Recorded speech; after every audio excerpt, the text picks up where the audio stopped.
Pour notre deuxième table ronde, qui portera cette fois-ci sur les questions de droit patrimonial et de fiscalité essentiellement.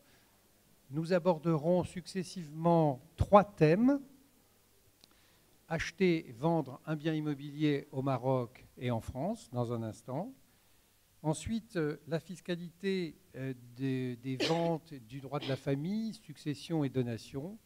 Et nous aurons en dernier lieu l'intervention d'une représentante de l'Office d'échange marocain qui nous fera une présentation de la réglementation d'échange au Maroc et des aspects transfrontaliers entre la France et le Maroc. Voilà, sans plus attendre, nous abordons le thème numéro 5, qui est le premier thème de cette deuxième table ronde: acheter et vendre un bien immobilier au Maroc et en France. Et je passe la parole à maître Yasmina Alaoui, qui est notaire au Maroc, à Salé, et à maître Saad Khalifé, qui est notaire à Drancy, en France. Merci Jérôme. Alors, on va faire ça sous forme de questions-réponses avec ma consoeur Yasmina. Imaginons que je sois un Français et que je veuille acheter un bien au Maroc. J'ai regardé sur Internet, j'ai trouvé un bien immobilier, un appartement ou autre chose, ou dans une agence. Au Maroc aussi, il y a des agences immobilières. Vous savez comment ça se passe en France. Je trouve quelque chose à vendre sur un site de particulier à particulier. Je pousse la porte d'une agence, je visite. Comment est-ce que ça se passe au Maroc?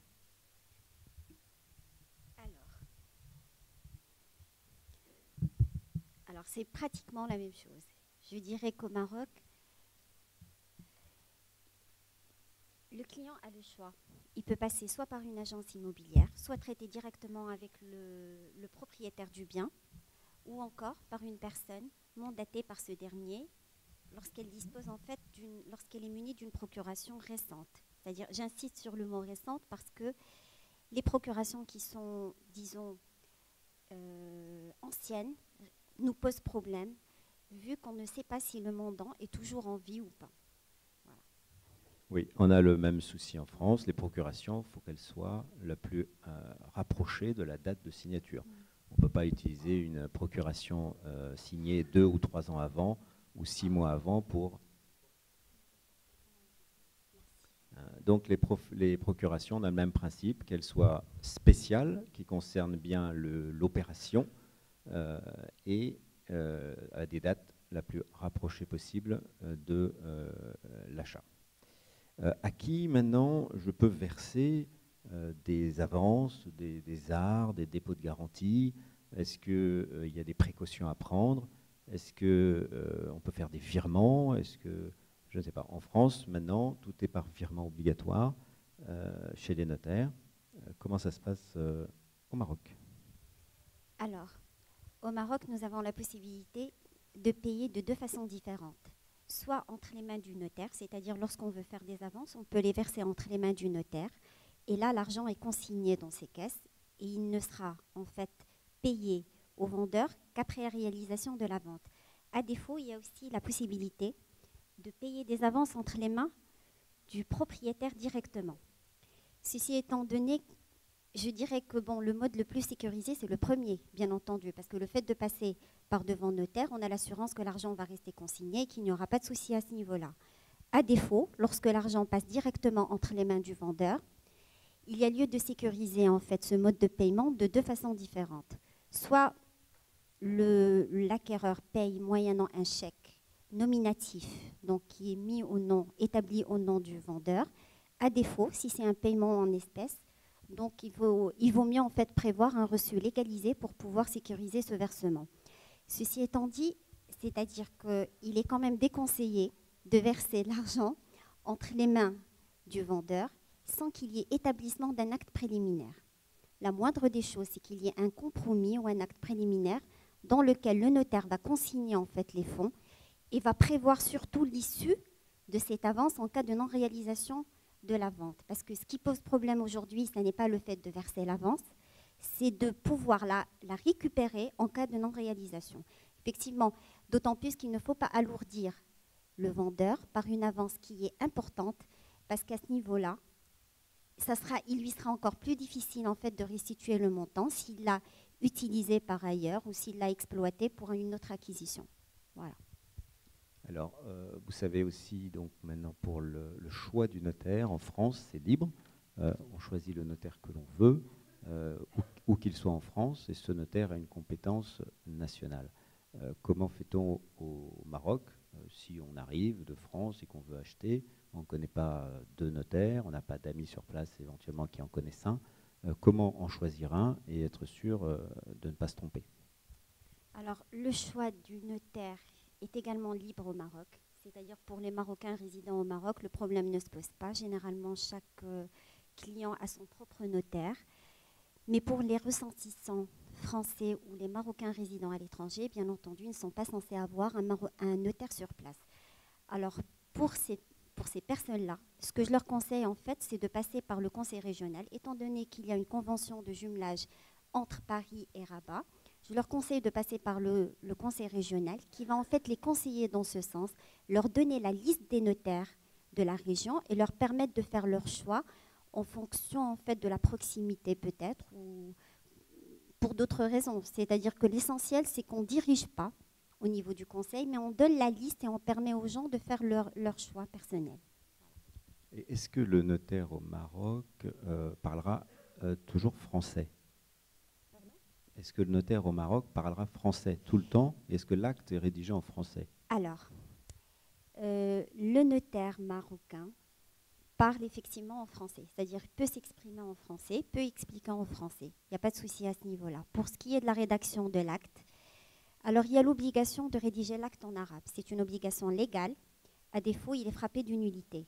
Toutefois, lorsque les deux parties, c'est-à-dire aussi bien le vendeur que l'acheteur, maîtrisent la langue française et que ça ne leur pose pas de problème que l'acte soit rédigé en français, ils feront la demande au notaire qui le consignera sur le contrat et qui expliquera en fait que c'est le choix des parties, vu que les deux parties maîtrisent la langue française. À défaut, malheureusement, si l'une des parties, imaginons que la personne qui se présente pour acheter, ne connaît que la langue française. On va imaginer un ressortissant français à ce niveau-là, et que le vendeur, lui, par contre, ne parle qu'arabe. Eh bien, malheureusement, le contrat sera établi en arabe. On peut faire intervenir un interprète pour sécuriser la partie qui ne comprend pas l'arabe et qui ne saura pas lire de toute façon, ni comprendre les conditions qui ont été intégrées dans l'acte, ou bien faire appel à une personne de son choix qui sera mentionnée sur le contrat et qui lui expliquera en fait les conditions et les clauses du contrat en français. C'est possible donc. Le problème ne vient pas du notaire, c'est-à-dire le notaire pourra toujours expliquer en français, il pourra effectivement lister en fait les documents dont il a besoin, il pourra expliquer les conditions de l'acte, mais le problème est au niveau de la rédaction de l'acte. Pour qu'il ne soit pas frappé de nullité, on doit s'assurer que les deux parties en fait comprennent bien et maîtrisent bien la langue française. Voilà. Mais le notaire, puisqu'il parle à la fois arabe et français, ne peut pas servir d'interprète. Non. Parce qu'on part du... Bon, même si le notaire ne peut pas prendre parti, la loi exige en fait à ce niveau-là qu'il y ait un interprète assermenté ou une personne choisie par la personne qui ne maîtrise pas la langue arabe pour l'assister devant le notaire et lui expliquer en fait les clauses du contrat. Alors qu'en France, le notaire, s'il maîtrise parfaitement l'arabe, par exemple, il peut tout à fait mettre une mention dans l'acte et indiquer qu'il a traduit l'acte en arabe au client, à la partie ne comprenant pas le français, qui a déclaré parfaitement comprendre. C'est possible. Sinon, c'est le recours à un interprète, en effet. Alors, autre question. En France, vous savez que chaque partie a le droit de choisir son propre notaire. Et on va au rendez-vous avec chacun son notaire et son conseil. Est-ce qu'au Maroc, chacun peut venir avec son notaire, le vendeur, l'acheteur, la banque? Malheureusement, non. Chaque notaire, enfin pour toute transaction, il n'y a qu'un seul notaire qui intervient. Alors le choix est généralement fait par l'acquéreur, parce qu'on part du principe c'est lui qui paye en fait les frais et les honoraires du notaire. Donc on lui laisse le choix du notaire, mais rien n'interdit en fait que les parties se rendent chez le notaire du vendeur. C'est-à-dire qu'il n'y a aucune obligation à ce niveau-là, il n'y a aucune interdiction, mais une seule personne intervient, un seul notaire intervient. D'accord. Et une fois qu'on a donc choisi son notaire, trouvé son appartement, négocié le prix, quels sont les documents qu'il faut voir avant, vérifier, qu'est-ce qui est obligatoire d'avoir vu avant? La liste des documents, elle est hétérogène et en fait, elle diffère d'un acte à un autre. Ça dépend en fait de la nature de l'acte à acquérir. Ceci étant dit, il y a quand même des documents qui sont incontournables, quelle que soit la nature de l'acte. Certains sont liés, sont inhérents au bien, et d'autres à la personne même du vendeur.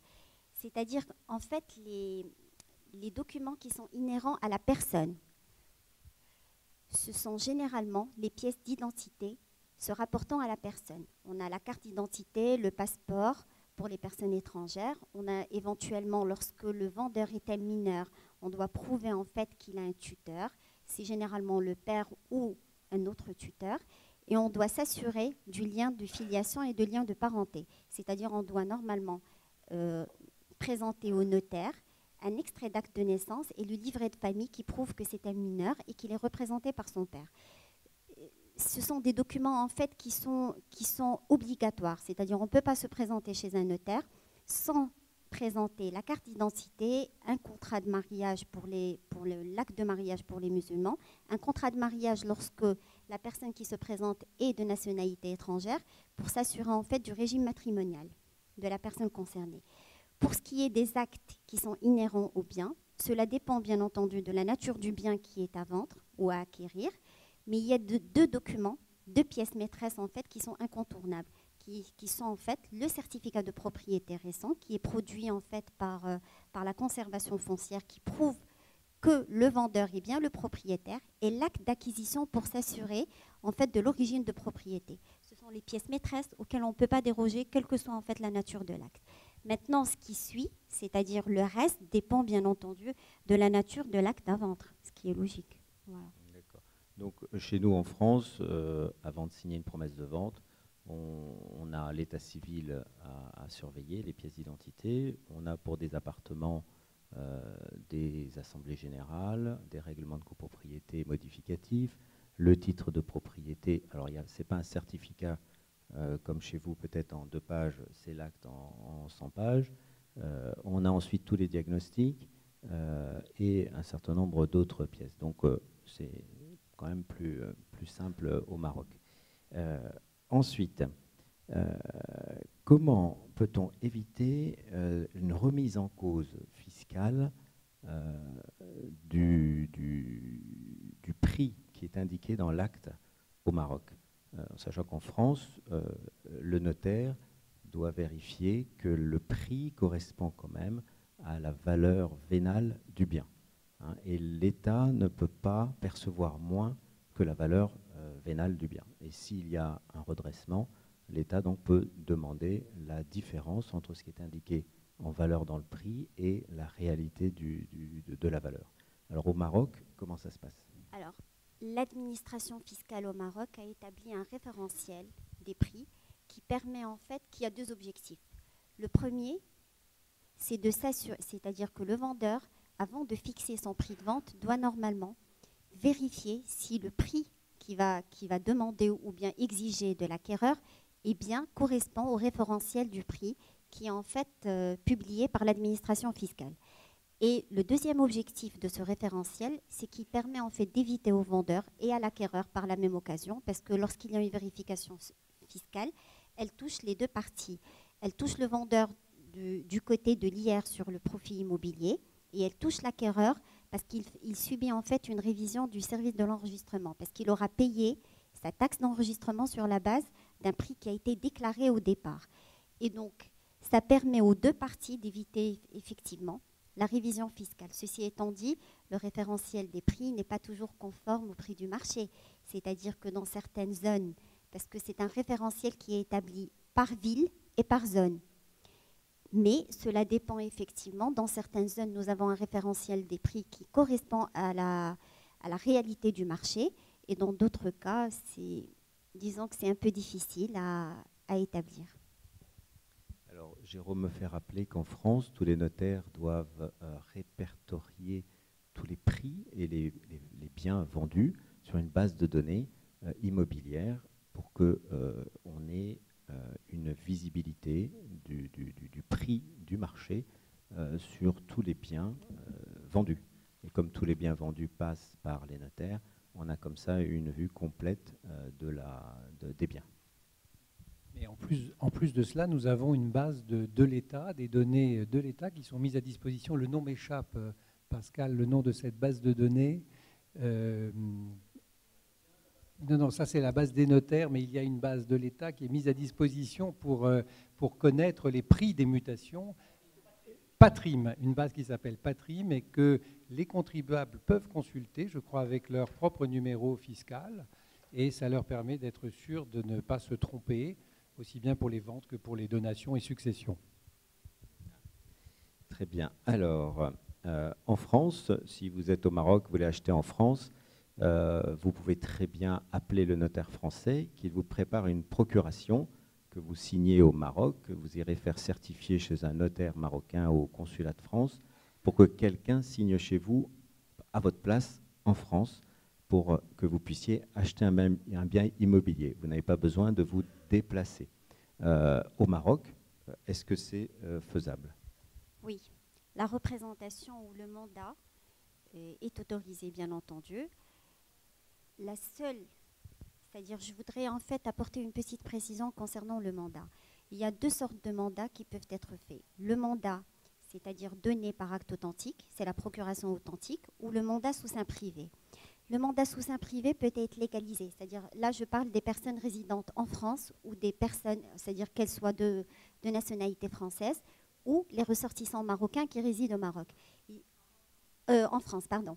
Ils ont la possibilité d'établir donc un acte authentique fait par un notaire ou un acte sous seing privé qui peut être légalisé pour les Marocains au sein du consulat marocain ici en France ou bien devant le maire, vu qu'il y a une convention entre la France et le Maroc. Maintenant, je dirais qu'il existe actuellement, c'est-à-dire à l'heure qu'il est, nous avons un projet de loi pour imposer la procuration authentique au Maroc. Cela nous permettra en fait d'éviter les procurations sous seing privé qui peuvent poser problème par ailleurs, notamment les problèmes de falsification.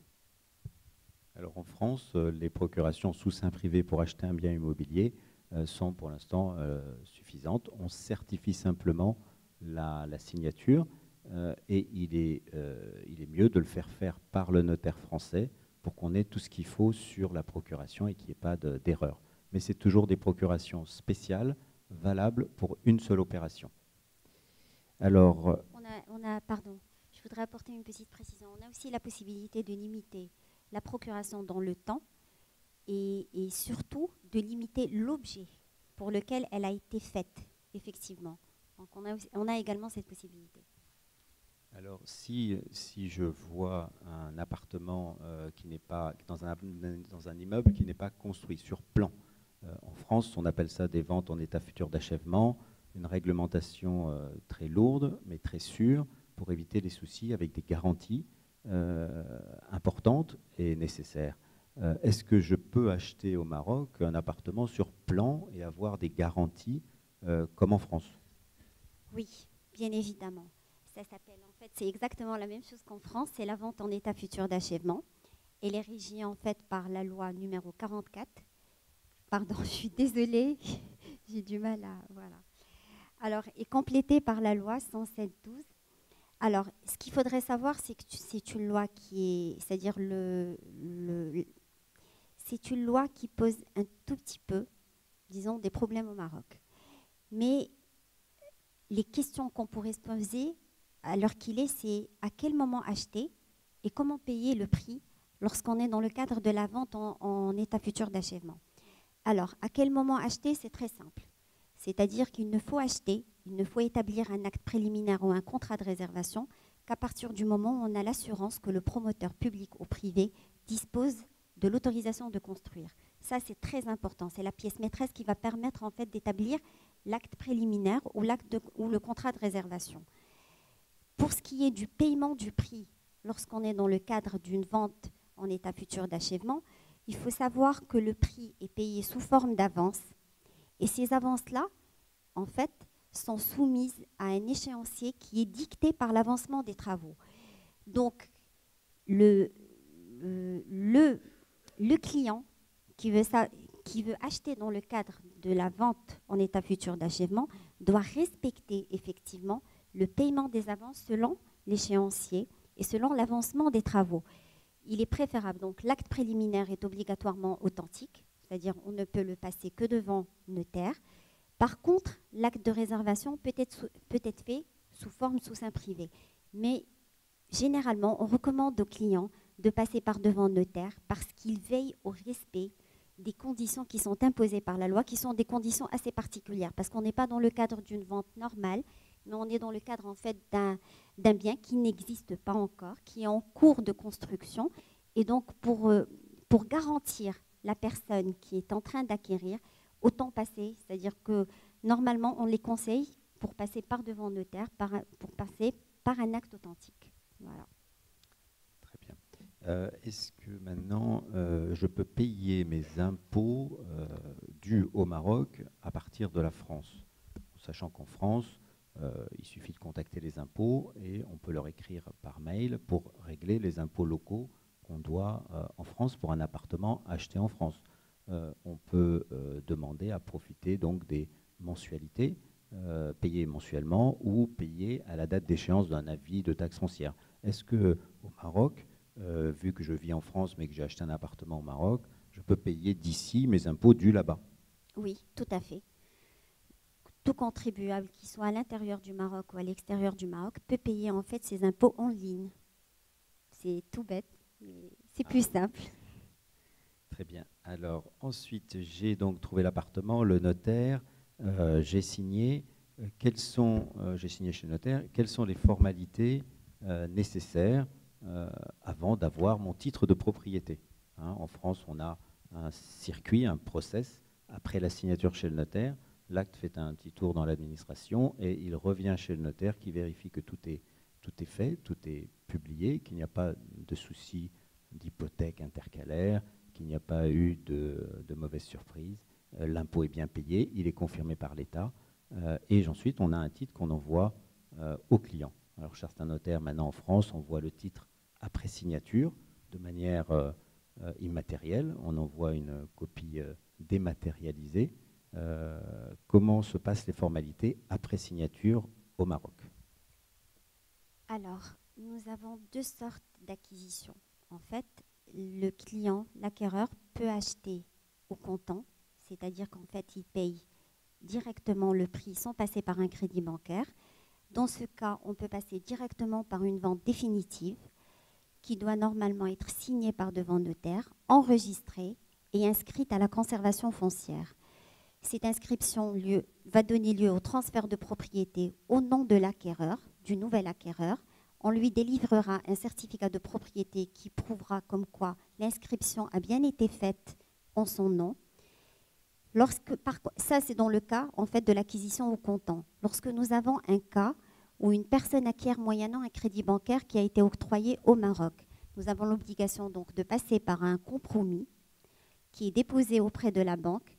Une fois le prêt octroyé par l'organisme bancaire, là, on peut passer effectivement à la réalisation de la vente en établissant un acte définitif qui aura les mêmes formalités dans l'enregistrement et l'inscription à la conservation foncière. Je dois apporter une petite précision concernant en fait le paiement du prix de vente. Au Maroc, lorsque le paiement est effectué entre les mains du notaire, le notaire est tenu de déposer l'argent dans la caisse de dépôt et de gestion.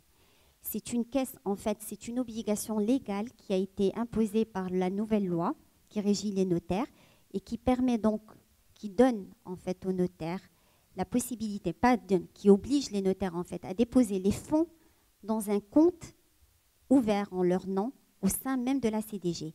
Ça sécurise le client qui dépose l'argent chez le notaire et ça permet en fait disons une transparence aussi bien pour le client que pour le notaire. En sus des formalités qui sont en fait les formalités classiques d'enregistrement et d'inscription à la conservation foncière, il y a lieu de préciser qu'il y a un troisième volet qu'on ne doit pas oublier, qui est en fait l'assainissement du volet fiscal. C'est-à-dire qu'on doit s'assurer que le client vendeur s'est bien acquitté de tous ses impôts et qu'il est en fait en situation régulière par rapport à sa situation fiscale. Cela se fait par la production, soit par le notaire, soit par en fait le client concerné d'une attestation fiscale qu'on appelle au Maroc communément le quitus fiscal. C'est une attestation en fait qui est délivrée par l'administration fiscale et qui atteste que cette personne vendresse est bien à jour au niveau de ses impôts. Voilà. Très bien. Alors, dernier point, c'est la spoliation au Maroc. Et quel est le rôle du notaire dans la lutte contre la spoliation? Spoliation qu'on ne connaît pas en France. À vous, Yasmina. Alors, la spoliation, donc, ces derniers temps, on a beaucoup entendu parler de la spoliation en fait, des biens au Maroc. Alors, je vous explique ce que c'est. C'est le vol, tout bêtement, c'est le vol d'un bien immeuble appartenant à autrui. Généralement, les personnes qui sont visées, ce sont les ressortissants étrangers ou les personnes marocaines qui résident à l'étranger. Alors, je dirais que c'est un phénomène qui est très dangereux et qui touche en fait la sûreté immobilière. Les cas qui ont été en fait recensés, ce sont des cas ayant trait surtout à l'usurpation, c'est-à-dire ce sont des cas qui ont été recensés par le ministère de la Justice. Ce sont des cas qui touchent en fait l'usurpation d'identité par la falsification des cartes d'identité, des passeports, par la falsification des actes d'hérédité, des testaments et des actes de notoriété après décès, mais également les procurations falsifiées. Alors, effectivement, c'est un phénomène qui nous inquiète et les notaires sont très sensibles à ce problème. Et donc, justement, on essaie par la multitude de documents qu'on demande généralement aux clients de faire un travail de recoupement et de détecter la faille, éventuellement si on a une, avant même, c'est-à-dire ça nous permet en fait de faire un travail de dépistage en vue de réduire ces cas de spoliation. C'est vrai que ça ne veut pas dire qu'en fin de parcours, nous arrivons à tout maîtriser, mais disons que ce travail de recoupement nous permet en fait de savoir s'il y a une contradiction entre les différentes pièces qui ont été présentées en fait par les parties. Voilà, ça c'est pour le travail du notaire. Mais je dirais aussi que ces conférences, ces conventions, le jumelage qui a été signé entre Rabat et Paris permet en fait de créer un réseau de notaires qui ont la possibilité de travailler entre eux pour qu'en fait l'information circule et pour éviter justement au maximum ce genre d'incident. Voilà. Voilà, merci pour nous. J'espère que tout ça a été assez clair. Merci beaucoup à tous les deux pour cette intervention, en effet très claire et très concrète surtout. Et finalement, on voit que les procédures dans les deux pays ont beaucoup de similitudes et que dans les deux pays, le notariat contribue grandement à assurer une très grande sécurité des transactions immobilières. Merci.